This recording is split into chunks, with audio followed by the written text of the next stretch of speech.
നമസ്തേ. യേശുവിൻ്റെ പിറവിയെ വല്ലാതെ ഭയപ്പെട്ടയാളാണ് ഹെരോദ് രാജാവ്.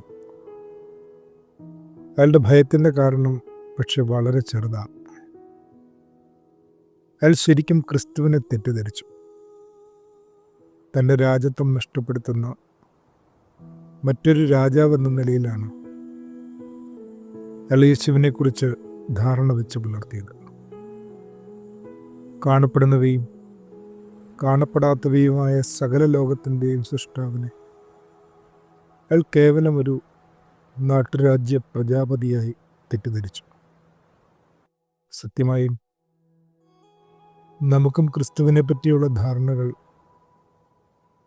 ഒന്ന് പുനർവിചിന്തനം ചെയ്യേണ്ടതുണ്ട് എന്ന് ചിലപ്പോൾ തോന്നിപ്പോകുന്നു. ആദരവോടെ